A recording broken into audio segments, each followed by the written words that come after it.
कहानी की शुरुआत में हम एक हत्यारे को देखते हैं जिसने बड़ी ही चालाकी से एक आदमी के गले पर ब्लेड से हमला करके उसे मार डाला। लेकिन वो कातिल यहीं नहीं रुका, वो सीधा अपने दूसरे शिकार की ओर चला गया। वो एक औरत थी जो गाड़ी में अपना मेकअप ठीक कर रही थी। उसने सोचा कि शायद उसका पति वापस आ गया, लेकिन वो ये नहीं जानती थी कि मौत उसका इंतजार कर रही है। ये पूरी खौफनाक घटना पास ही खड़ी एक लड़की ने अपनी आंखों से देखी। अगले दिन सुबह पुलिस को एक रिपोर्ट मिली, 2 लाशें जिनके सर नीचे झुके हुए थे एक काली गाड़ी के अंदर मिली। जल्द ही डिटेक्टिव सैम वहां पहुंचा और सोचने लगा कि ये खून करने का तरीका तो बिल्कुल वैसा ही है। ये काम एक खास आदमी ने किया था, लेकिन उसकी टीम ने डिटेक्टिव को यकीन दिलाया कि ये शख्स पूरी रात हमारी निगरानी में था। उसके पास कत्ल करने का मौका ही नहीं है। वो जेल में बंद है, वहाँ से निकला ही नहीं तो कैसे किसी को मार सकता है। लेकिन न जाने क्यों सैम को ये बात हजम नहीं हो रही थी और उसने सस्पेक्ट रॉन को पूछताछ के लिए बुलवा लिया। रॉन ने सीधे मुंह एक भी सवाल का जवाब नहीं दिया। उसका ये घमंड सैम को बहुत ज्यादा चुभ रहा था,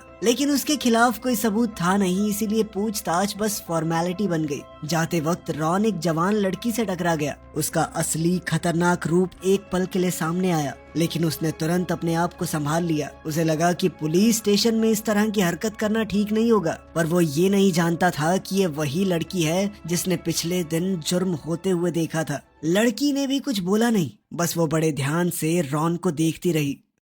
सालों पहले रॉन और उसका एक साथी एक अनाथ आश्रम में साथ बड़े हुए थे। उन दोनों का एक अलग सा रिश्ता था। दोनों अंदर से हैवान थे। उन्हें जानवरों को अपने हाथों से मारने में मजा आता था। उम्र बढ़ने के साथ साथ उनकी दिलचस्पी इंसानों को मारने में बढ़ गई और उनके लिए ये एक खेल बन गया। इसके बाद कहानी पीछे जाती है। सालों पहले एक डिटेक्टिव हाथ धोकर उनके पीछे पड़ा हुआ था। वो कुछ भी करके उन्हें ढूंढना चाहता था। एक रात जब वो अपने घर जा रहा था, अचानक उसकी गर्दन पर तेज वार हुआ। जल्द ही खून निकलने लगा और गिरते पड़ते वो जैसे तैसे अपनी बेटी तक पहुंचा। ये छोटी बच्ची वही है जिसने पिछले दिन वो मर्डर होते हुए देखा था। उसका नाम है हीजू। जल्द ही सैम अपने हाथ में बर्थडे केक लिए अपने पार्टनर और बहुत ही जिगरी दोस्त का जन्मदिन मनाने आया, लेकिन इस मंजर को देखकर उसकी रूह कांप गई जब उसने देखा कि उसका साथी पहले ही मर चुका है। उसकी बेटी हीजू अभी भी उसके पास बैठी हुई थी। वो नादान लड़की जानती ही नहीं थी कि उसके पिता मर चुके हैं। वो बस उनके जागने का इंतजार कर रही थी ताकि वो दोनों मिलकर उनका जन्मदिन मना सके।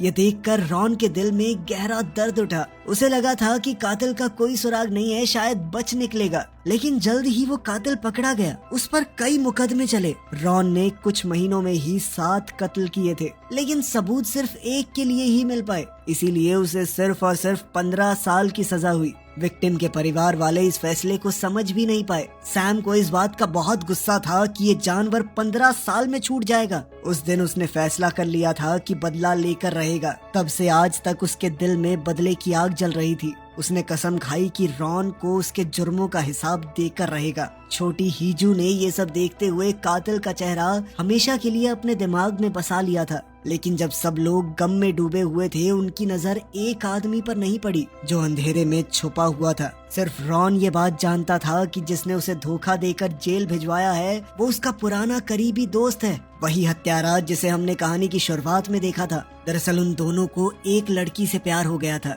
अब रॉन की गर्लफ्रेंड उसके दोस्त के साथ मिलकर उसे धोखा दे रही थी। जब रॉन को ये बात पता चली तो वो गुस्से से पागल हो गया और उस लड़की को बेरहमी से मार डाला। बाद में रॉन ने अपने दोस्त से भी बदला लेने का प्लान बनाया, लेकिन उसका दोस्त जॉन 2 कदम आगे निकला। उसने रॉन को फंसाकर जेल भेज दिया। अब 15 साल बाद रॉन जेल से बाहर आया और सबसे पहले जो उसके सामने आया वो था सैम, जो इस बार उसे जेल वापस भेजने के लिए तैयार था। ये साफ था कि सैम अभी भी 15 साल पहले की घटना को भूला नहीं है, लेकिन रॉन अभी भी अपने जुर्म को मानने के लिए तैयार नहीं था। इसीलिए सैम ने अपनी टीम को ऑर्डर दिया कि रॉन के ऊपर 24 घंटे नजर रखी जाए।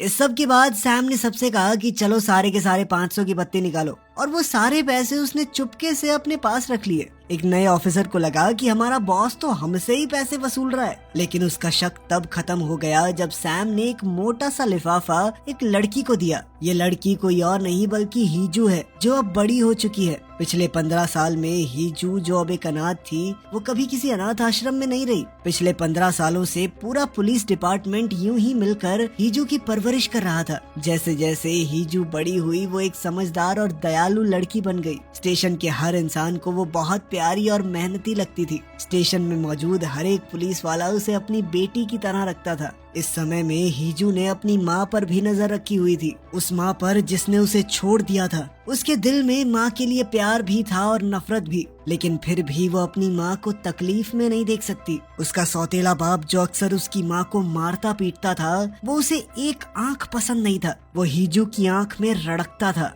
जो बात उसे पता नहीं थी वो ये है कि हीजू ने कभी अपने पिता के कत्ल को भुलाया नहीं। जिस पल उसने सुना कि रॉन जेल से रिहा हो गया, उसने अपना सालों से बनाया हुआ बदले का प्लान शुरू किया। वो रॉन के ऊपर नजर रखने लगी, लेकिन एक रात उसने जॉन की मौजूदगी महसूस की। उसने देखा कि जॉन का कत्ल करने का तरीका रॉन के तरीके से बहुत मिलता जुलता है। तब उसके दिमाग में एक नया प्लान बना कि रॉन को जॉन के किए हुए कत्लों के इल्जाम में फंसा दे, लेकिन चीजें प्लान के हिसाब से नहीं चली। इसीलिए उसने अपने अगले कदम की तरफ ध्यान दिया। उसने सोच लिया कि वो अपने सौतेले बाप को मारेगी, वो आदमी जिसने सालों तक हीजू की माँ को सताया है। हीजू ने अपनी माँ को इतना दुख सहते हुए देखा था कि अब वो बर्दाश्त नहीं कर पा रही थी। अब उसने सोच लिया कि वो अपने सौतेले बाप का इस्तेमाल रॉन को फंसाने के लिए करेगी। हीजू ने रॉन पर नजर रखी हुई थी और वो जानती थी कि रॉन हर सुबह जल्दी उठकर पार्क में जॉगिंग करने जाता है। उसने फैसला किया कि वो लाश को पार्क तक घसीट के लाएगी ताकि रॉन सीधा शक के घेरे में आ जाए, क्योंकि उसका तो पहले से क्रिमिनल रिकॉर्ड है। जब रॉन वहाँ आया तो उस आदमी के मौत के तरीके को देखकर हिल गया। उसने पहचान लिया कि ये तो मेरे स्टाइल से मारा हुआ है, कोई तो उसकी नकल कर रहा था और इस सब के चक्कर में पुलिस अब उसके पीछे पड़ जाएगी। उसे महसूस हुआ कि असली हत्यारा कहीं आसपास छुपा हुआ है और जल्द ही उसे एक शख्स दिखाई दिया जो दूर खड़ा देख रहा था। रॉन जल्दी से उसके पीछे भागने लगा, लेकिन वो आदमी भी तेजी से वहाँ से दौड़ने लगा। रॉन उस आदमी से लंबा था और रोज लगभग 10 किलोमीटर भागता था, लेकिन इस सब के बावजूद वो छोटा सा आदमी तेजी से वहाँ से भाग गया और जल्द ही रॉन की नजरों से फरार हो गया। यह आदमी कोई और नहीं बल्कि हीजू ही थी। वो देखना चाहती थी कि आखिर रॉन उससे कितना तेज है, ताकि वो अपने बदले के प्लान को और बेहतर तरीके से बना सके। जल्द ही एक के बाद एक कत्ल होने लगे। सबका तरीका रॉन के पुराने स्टाइल से मिलता जुलता था, लेकिन पुलिस को कोई पक्का सबूत नहीं मिला कि रॉन ने ही ये सब किया है। गुस्से से भरकर सैम ने रॉन का दोबारा सामना करने का फैसला किया। उसे वो एक रेस्टोरेंट में आराम से नूडल्स खाते हुए मिला। ये देखकर सैम का गुस्सा और बढ़ गया। गुस्से में सैम ने रॉन के बाउल में पूरा एक बर्तन मिर्ची का उड़ेल दिया, लेकिन रॉन ने बिल्कुल रिएक्ट नहीं किया। वो अब भी शांति से खाता रहा और खत्म करने के बाद उसने सैम से कहा कि इससे तेरा पार्टनर तो जिंदा नहीं हो जाएगा ना। कानून के पास उसे पकड़ने का कोई तरीका तो था नहीं, लेकिन रॉन का ये घमंड और जिद सैम के गुस्से को भड़काए जा रहे थे। सैम के दिमाग में एक बार तो आया कि इसे मार देता हूँ, कोई बात नहीं, जेल ही काट लूंगा, लेकिन ये इतना आसान नहीं था।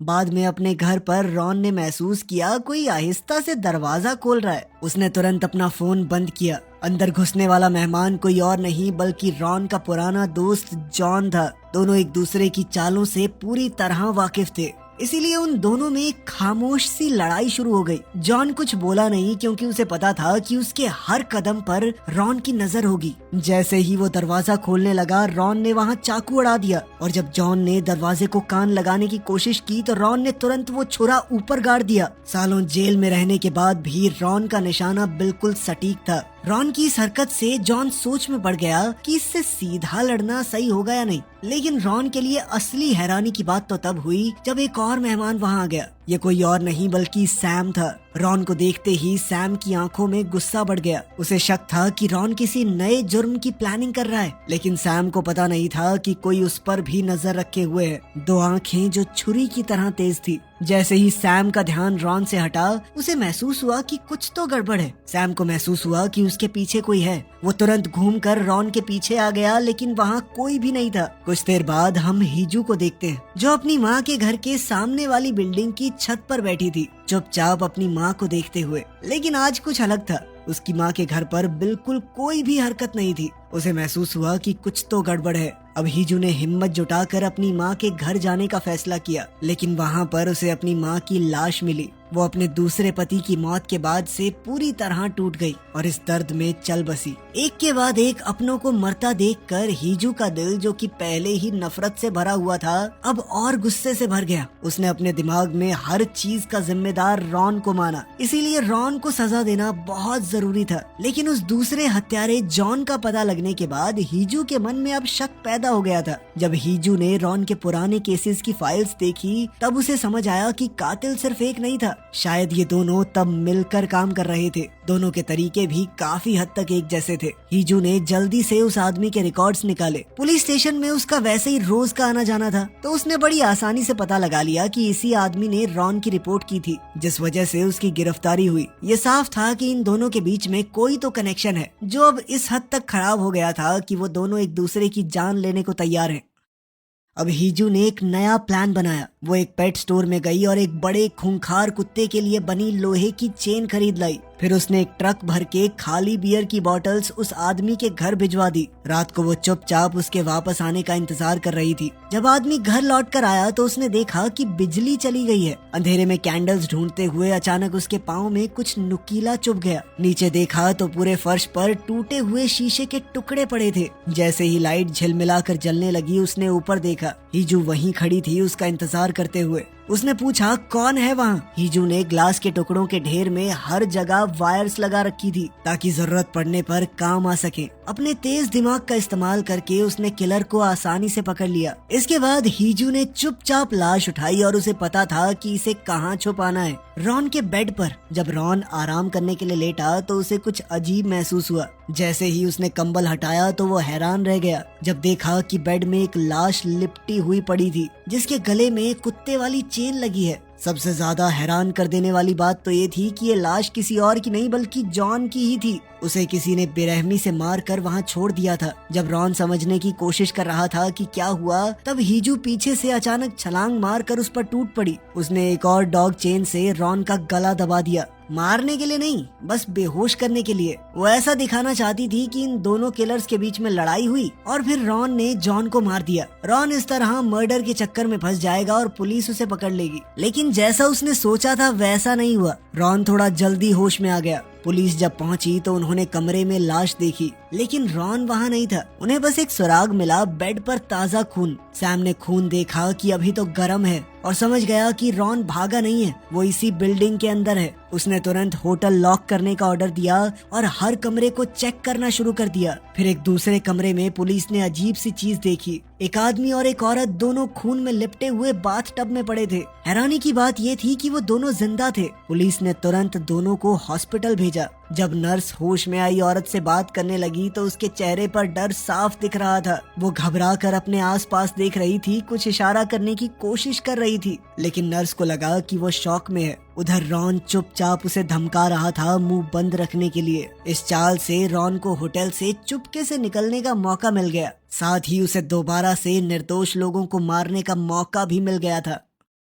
इसी बीच सैम, जो क्राइम सीन पर था, सोचने लगा कि रॉन आखिर भागा कैसे। तब उसने बेड के नीचे खून का एक निशान देखा। मैट्रेस उठाते ही पता चला कि इस कमरे में रह रहा आदमी तो वहाँ मरा पड़ा था। रॉन पहले ही बिना कोई निशान छोड़े निकल चुका था। अपना प्लान पूरा करने के बाद हीजो को लगा कि चाहे रॉन पकड़ा ना भी जाए, लेकिन अब वो एक वांटेड किलर है। अब बात अपने आप खत्म हो जाएगी। अब वो अपने सपने पूरे करने पर ध्यान दे सकती है। लेकिन जब उसने अखबार में हेडलाइन देखी तो वो हिल गई। पुलिस वालों ने ये तय कर लिया था कि रॉन किलर नहीं है। उसके खिलाफ उन्हें कोई खास सबूत नहीं मिला था। दरअसल ये ऑर्डर्स ऊपर से आए थे कि रॉन का नाम साफ कर दो, क्योंकि वो नहीं चाहते थे कि पुलिस एक ही आदमी को पकड़ने में नाकाम घोषित हो जाए। लोग बोलने लगेंगे ना कि एक हत्यारे को पकड़ नहीं पा रहे। सैम इस सबसे ज्यादा खुश नहीं था। ये सुनकर हीजू बहुत परेशान थी। उसने तय कर लिया था कि इस दरिंदे को इसके गुनाहों की सजा दिलाकर रहूंगी। उधर रॉन ये तो जानता था कि पुलिस उसका कुछ नहीं बिगाड़ सकती, लेकिन अपने आप को बेगुनाह साबित करने के लिए उसे पता लगाना होगा कि कौन हमेशा उस पर इल्जाम लगाता रहता है। रॉन एक इंटरनेट कैफे गया ताकि कुछ सुराग पता लगा सके। ज्यादा देर नहीं लगी उसे पता लगाने में कि वो पार्क वाला जो आदमी था वो उसी औरत का दूसरा पति है जिसे उसने सालों पहले मारा था। और तो और उस पुलिस वाले की एक बेटी भी है जिसकी उम्र और हाइट का पता लगाते ही वो समझ गया कि ये वही लड़की है जिसने उस पर हमला किया था। ये बात जानते ही मानो उसके दिमाग में बल्ब जल गया हो। इस वक्त वो कैफे के अंदर ही सिगरेट पी रहा था। जब कैफे का मालिक उसके पास आया कि सर ये बंद कर दीजिए, तो रॉन ने उसे धुतकार दिया, चल भाग यहाँ से। कैफे का मालिक समझ गया था कि इस आदमी से पंगा तो नहीं लेना चाहिए। उसे ध्यान आया कि पुलिस ऐसे ही किसी आदमी को ढूंढ रही थी, तो उसने डायरेक्ट पुलिस को फोन कर दिया। सैम पास ही था तो वो तुरंत वहाँ पहुँच गया, लेकिन तब तक रॉन कैफे से निकल चुका था। बस एक आधी जली हुई सिगरेट कंप्यूटर के पास थी। सिगरेट अभी गर्म पड़ी थी तो सैम समझ गया कि रॉन आसपास ही है। बिना वक्त गवाए उसने अपनी बंदूक निकाली और सबको दीवार के साथ खड़ा होने को कहा। वो एक के बाद एक सबको चेक करने लगा, लेकिन भीड़ में छुपे हुए रॉन ने तुरंत झपट्टा मारकर सैम पर हमला बोल दिया। वो तुरंत बचकर बाहर की तरफ भागा और रास्ते में एक पुलिस वाले से टकरा गया। वो पुलिस वाला अभी भर्ती हुआ था तो गोली चलाने में थोड़ा हिचकिचाया। इतने में तो रॉन ने अपनी छुरी उसकी छाती में गाड़ दी, लेकिन उसे मारा नहीं। वो जानता था कि कोरिया में एक पुलिस वाले को मारना बहुत बड़ी दिक्कत हो जाएगी, फिर कुत्तों की तरह ढूंढेंगे मुझे ये। इसीलिए उसने पुलिस वाले की थोड़ी मरहम पट्टी कर दी ताकि वो बच जाए। फिर सैम की गाड़ी में ही वो सीधा पुलिस स्टेशन गया। गाड़ी देखकर तो गार्ड भी उसे डायरेक्ट सल्यूट मार रहे थे। उसके लिए सबसे खतरनाक जगह ही सबसे सेफ बन गई। उसका असली मकसद गाड़ी वापस देना थोड़ी था, बल्कि वो तो हीजू का एड्रेस निकालने आया था। इत्तेफाक से हीजू भी स्टेशन में ही मौजूद थी। उसने रॉन को छुपते हुए अंदर जाते देख लिया, लेकिन ऑफिसर्स को बताने की बजाय वो चुप रही, क्योंकि उसे पता था कि अगर छुपकर पुलिस स्टेशन में घुसते हुए पकड़ा गया तो सारी जिंदगी जेल में नहीं रहेगा, कुछ सालों में फिर बाहर आ जाएगा। अब हीजू ने अपना आखिरी प्लान बनाया। वो समझ गई थी कि रॉन पुलिस को बेवकूफ बना के आसानी से एड्रेस निकाल लेगा और फिर उसका टारगेट तो वो ही होगी।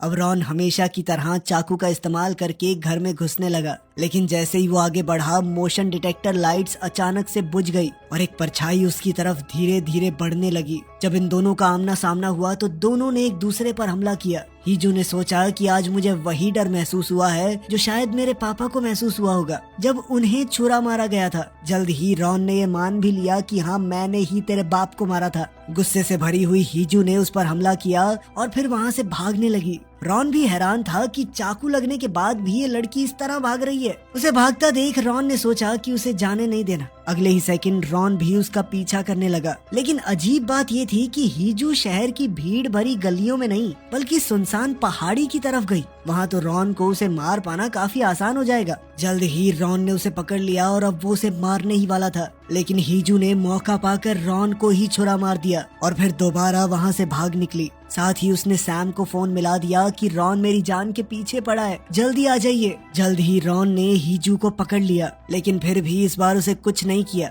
रॉन जानता था कि इस लड़की को पुलिस वालों ने पाला है, वो उसे मारने नहीं वाला था। वो तो उल्टा हीजू के खिलाफ सबूत हासिल करके उसे फंसवाकर अपना नाम साफ करना चाहता था। जैसे ही हीजू को उसका इरादा समझ आया तो वो फिर से छूटकर पहाड़ों की तरफ भागी। कुछ देर बाद जब रॉन पहाड़ी के ऊपर एक पार्क में पहुंचा तो उसने देखा कि हीजू आराम से वहाँ झूल रही थी। उसकी आंखों में एक पक्का इरादा था। उसने अपना स्कार्फ निकाला और जानबूझकर रॉन के सामने फेंक दिया और फिर कहा कि इसे सैम को दे देना, ठीक है। उस वक्त रॉन को लगा कि हीजू बस पागल है। हीजू के गले में उस वक्त वही कुत्ते वाला कॉलर बंधा हुआ था। रॉन को समझ ही नहीं आया कि आखिर ये सब हो क्या रहा है। तभी अचानक पुलिस के सायरन्स की आवाज करीब आने लगी। तभी हीजू ने वो चेन अपने कॉलर से बांध दी और तेज तेज झूला झूलने लगी। उसने रॉन की तरफ देखकर कहा कि अब तुम्हारा खेल खत्म हुआ, सारी जिंदगी जेल में काटेगा तू। तेजी से झूलते हुए उसने अचानक से झूला छोड़ दिया। हाथ छोड़ते ही चेन एकदम टाइट हो गई